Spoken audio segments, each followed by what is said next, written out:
Good evening, sir. I'm Dr. Jonathan Reed. I'm new here. I've already heard about you, Dr. Reed.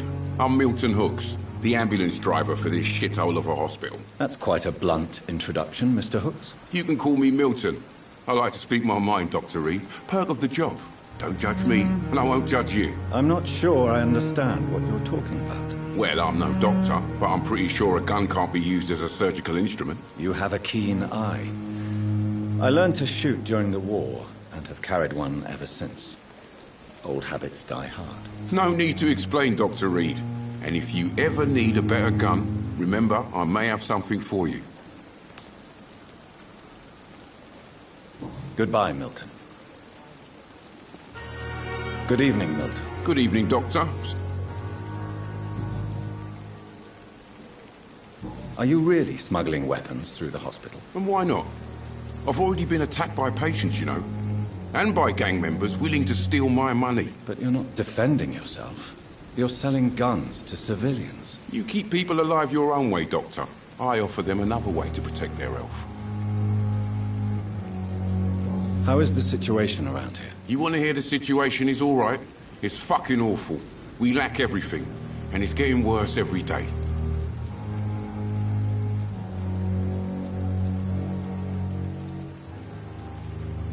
So what do you do exactly in this hospital?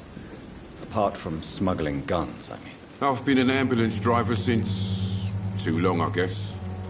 I bring sick people here night and day. It's a dirty job, but I get it done. Most of the time. Since you're on the front line, how is the sanitary situation in this vicinity? It's a complete disaster. It's even getting dangerous to enter some streets or buildings. Even the locals attack you.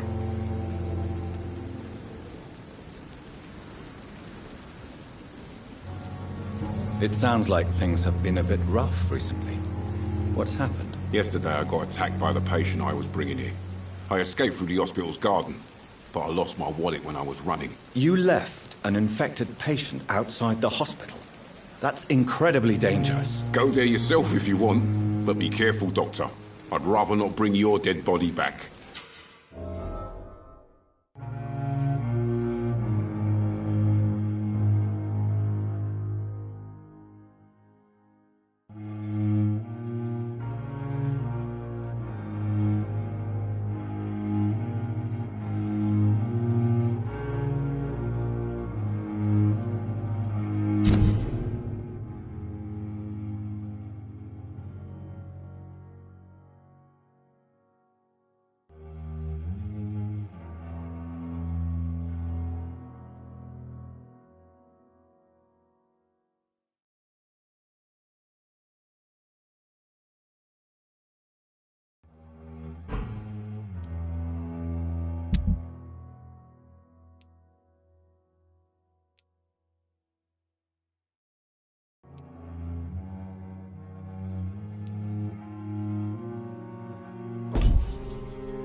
I'd like to see your goods. Wise choice, Dr. Reed.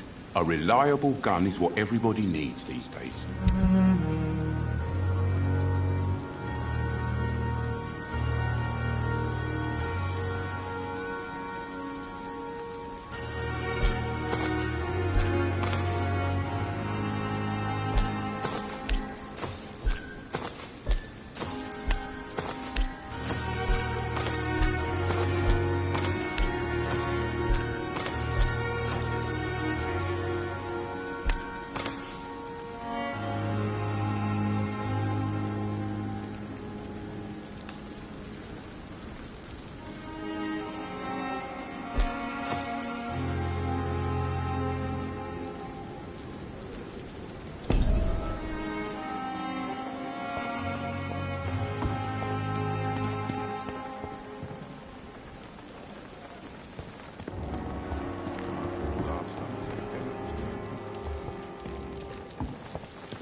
Dr. Swansea is right. This place seems perfect to conduct my research.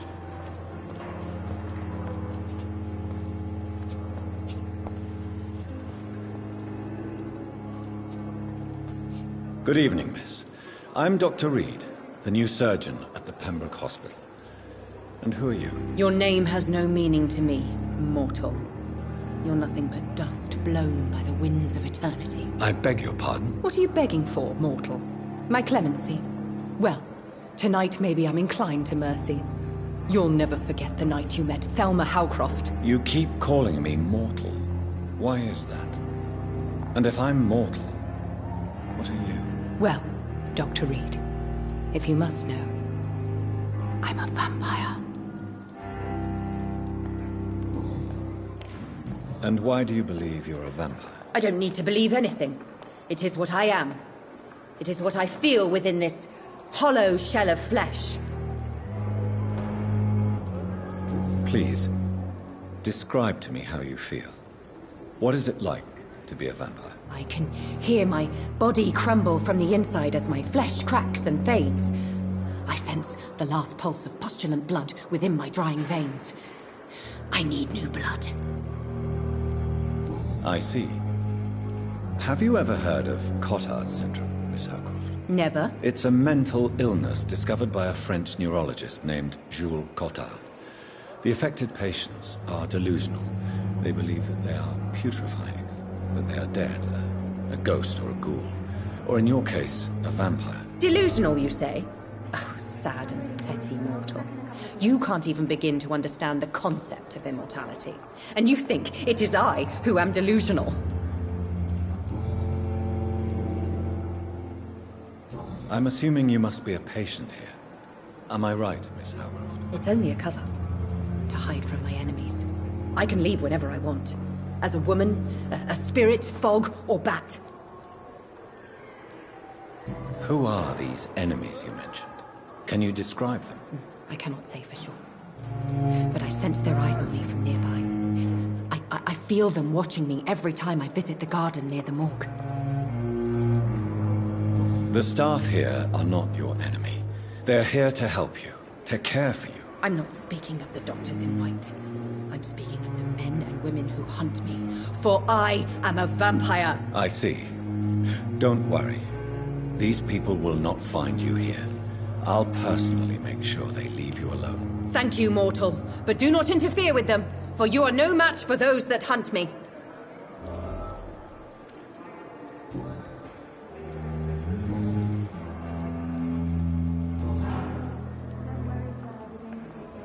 Who are you really, Miss Howcroft? I mean, apart from being a vampire. Is that not enough for you, puny mortal? What do you require? Proof of my powers? I'm curious to know who you were before becoming a vampire. It was such a long time ago, I don't remember. Centuries of unholy life can have strange effects on one's minds, you see? I'll leave you, Mistress of the Dark, to your nocturnal activities.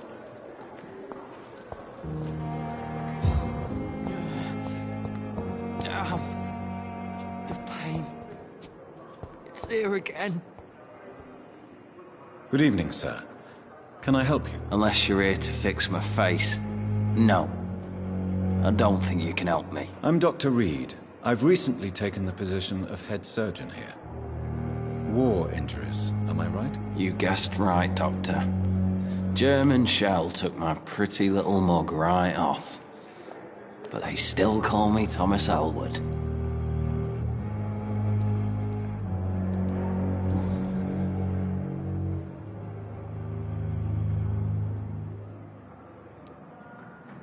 How is your stay with us, Mr. Elwood? Oh, it's bliss. I just escaped death in the trenches to be surrounded again by the moans of the dying. Can I ask you precisely why you're a patient here? It's the pain, sir. The drugs don't work. It just hurts under the scars, if you get my drift. Can I do anything for your pain? Nurses gave me a bunch of pills. No effect. Told you. It's like the flames are under my skin, burning away. Who is treating you? Is someone in particular looking after your case? Nobody since the old and tired doctor spoke to me. Started to think I was forgotten about. Wouldn't blame you. You don't seem worried by that. My face hurts so much more when I smile or cry. I've learned it's easier not to speak. But be assured I'm smiling inside.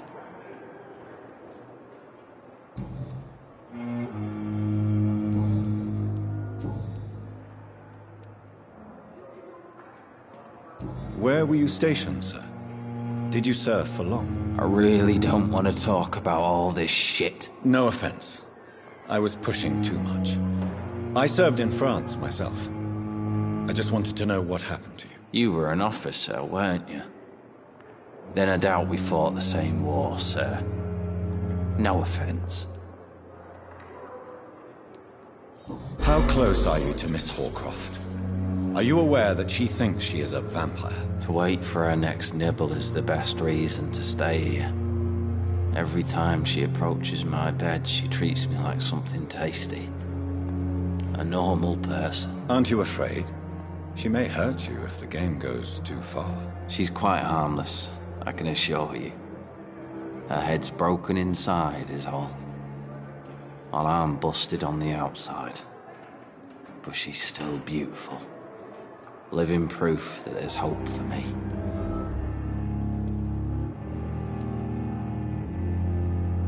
So do you let her bite you?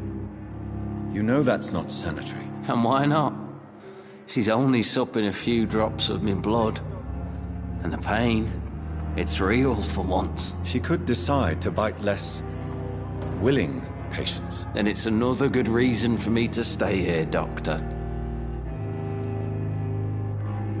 You do realize she's mentally disturbed. It's called the Cotard syndrome. She truly believes she's a vampire. In her madness, she never refers to my scars. And frankly, if I could, I'd join her world. It seems much more fun than the real one.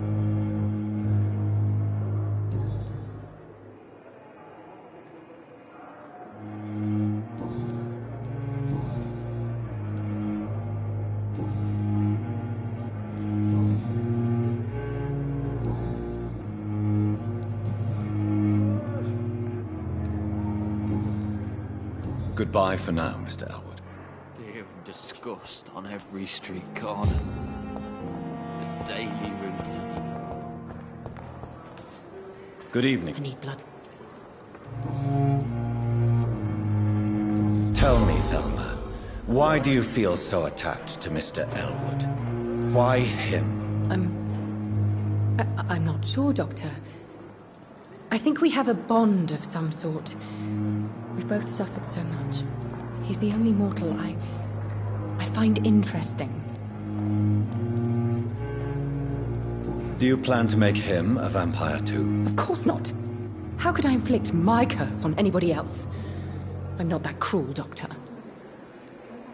Would you say you and Mr. Elwood are romantically involved? No. No, Thomas is a delicate soul. Even though he disguises it.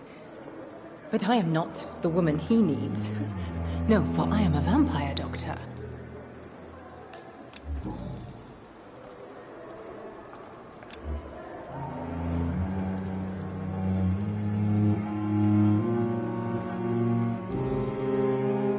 I'll leave you.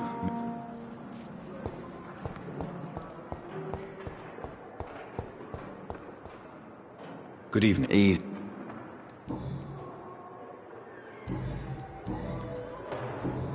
Goodbye for... Damn. The pain. It's here again. Good evening, Mr. Hampton. How do you feel? Dr. Reed, is it? Oh, sir, I must apologize for my behavior. What do you mean? I was not myself in the factory. Fear and exhaustion made me say awful things to you, I'm afraid. You remained perfectly nice and polite. A little delirious, perhaps. But who wouldn't be after enduring an abduction? Thank you, Doctor. That's a relief. Now all I need to do is rest and return to my flock. How did you end up in William Bishop's den? I had received alarming news about his recent behavior. I went to his place and he refused to let me go. Why did he abduct you? William was an alcoholic. His addiction suddenly changed to blood. I don't know why. Just like a patient I met here. This Miss Hawcroft. You dared to enter this awful place alone. You're a hero, Mr. Hampton. Or a fool. I'm just a man trying to help his friends, Dr. Reed. William Bishop was a conflicted soul, searching for light.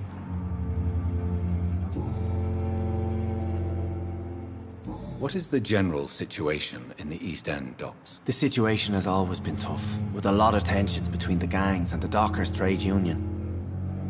The Wet Boot Boys are very nervous since they lost their leader. Who leads the gang now? Since Clay Cox went missing, it's his wife Edwina who runs the show, with the assistance of her minion, Booth Digby. Has the gang been threatening you? Ah, no. I've had this nickname for so long, you know, the sad saint of the East End. No one dares to bug a saint, not even criminals. Do you know Tom Watts, the bartender from the Turtle? I met him before I found you in the canning factory. Tom? Yes, of course. Always the helping hand, good old Tom. Without men like him, corruption and despair would have wiped out the East End long ago. People are still in despair. How could it be otherwise? The authorities have left us all to rot in this contagious nightmare. No drugs, no advice, nothing. It's a damn shame. Who should I avoid in this part of town, then? Any particularly evil figures? Not really. Most men and women are just doing their best. And it's not my habit to speak ill of people I know, Doctor.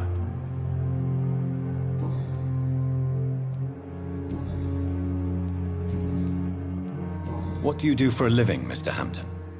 I can't help but notice the cross around your neck. I manage a night asylum for the poor and homeless of the docks.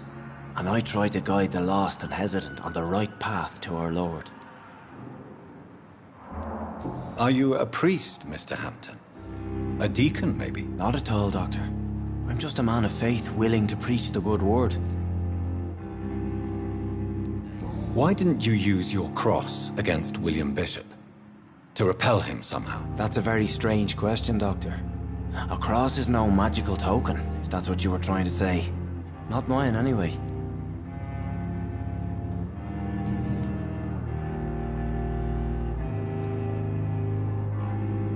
Have you made friends since you arrived? Not really, but I recognize Miss Harriet Jones. I knew her when she lived by the docks. That poor woman had such a miserable life. You never came to see her here at Pembroke? Receiving visits when sick can be an important part of the healing process, you know.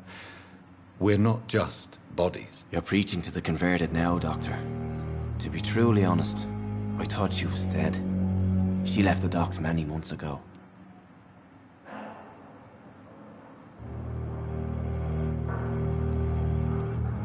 How do you feel, Mr. Hampton? Medically speaking, I mean. I feel exhausted.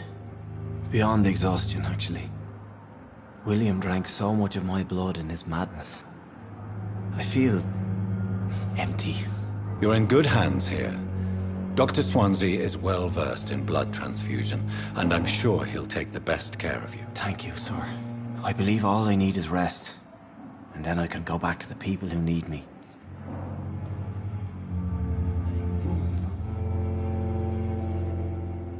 Goodbye, Miss.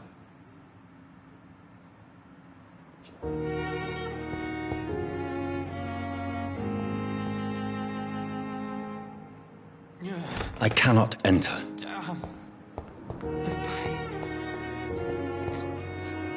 Eve.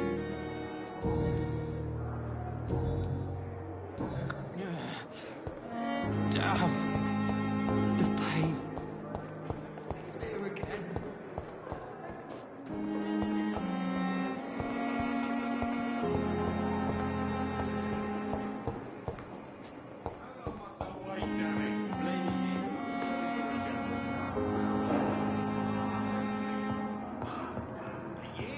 You have the right to disapprove of our methods, and you will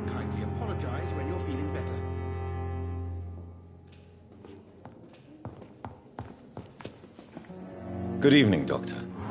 I believe we're going to be working together. Dr. Reed. Dr. Swansea informed us of your arrival, but I could not dare to believe we'd have such good fortune. Such an honor, sir. Thank you. And you are? I am Thoreau Strickland, Dr. Thoreau Strickland. I'm a great admirer of your work, Dr. Reed. Please, could you tell me something about yourself? I'm a great admirer of your work concerning blood transfusion, Dr. Reed. I run my own experiments. I'm convinced it's the future. What made you choose to be a doctor? I'm not ashamed to admit you and your work have inspired me. I am honored to have the opportunity to work by your side.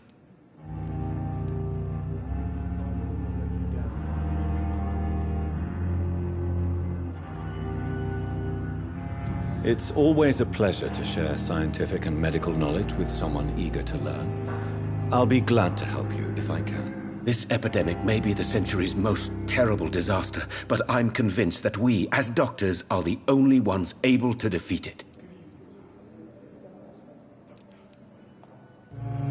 I based my technique on my mentor's research. He helped me perfect my method. What is yours? I'd rather not talk about it. For now, it's just theories and first approach. My process is purely experimental and unsuccessful. As long as you're cautious and methodical, you may remain empty-handed, but you won't fail. You're not the first one to warn me, but I am convinced knowledge is the main weapon against the ravages of this epidemic.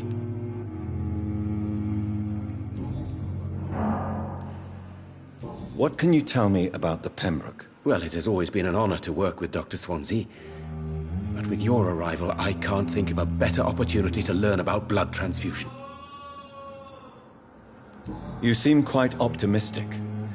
It's a rare and precious attitude in these difficult times. I'm convinced that this epidemic is a test of endurance and dedication for us men of science. Questions remain about our capacity to resolve the situation. True. Last summer, during the first wave of the epidemic, I used to joke with Milton about the extra work. We're not smiling now. Do you need help with anything in particular? Well, yes, maybe. I'm waiting for a batch of products I ordered for my personal research, yet my supplier seems to have vanished. Do you want me to play the errand boy for you? Oh no, Dr. Reed. But if you went personally to his shop, what with your reputation and all, he wouldn't dare to refuse the products I need. I see. Well, give me the address, for I may pass by if I have time.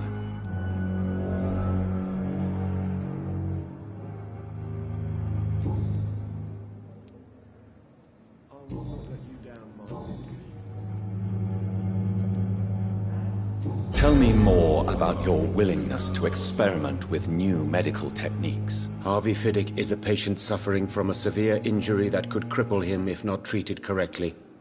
I'm convinced your blood transfusion technique could help him. What is it you really want? To save him, or to prove your point? Fair question. I want nothing but to save my patient, Dr. Reed. Especially since I know Mr. Fiddick's story.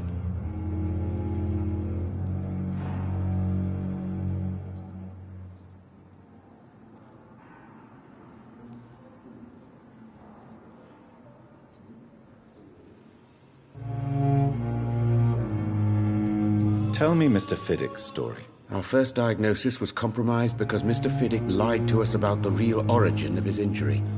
He first claimed it was an accident. But why would he hide such crucial information from us? Because he is a proud father, ashamed of putting his children at risk because of his own negligence.